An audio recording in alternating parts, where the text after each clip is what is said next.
এসেছি আমাদের পাশের পাড়ায় কালী পূজা নেমন্তন্ন বাড়ি।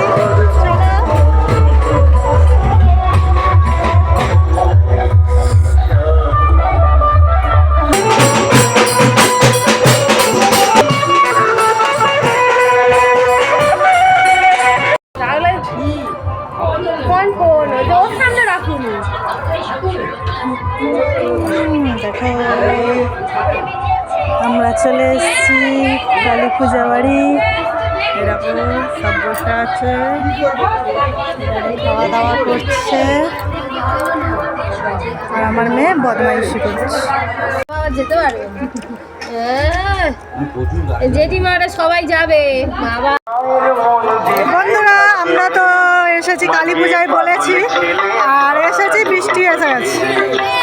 আর দেখো বক্স এখানে ঢাকা দেওয়া হয়ে গেছে, বক্স বাজাতেই পারছে না। দেখো কেমন বৃষ্টি হচ্ছে, দেখতে পাচ্ছ? দেখো আমি কিন্তু এই বৃষ্টির মধ্যে বেরোতে চাইনি, বলে চলো একটু ঘুরে আসি। বক্সের কাছে যাওয়াই যাবে না, দেখো ঢাকা দেখা। হ্যাঁ তবু বলছে এসো এসো এসো।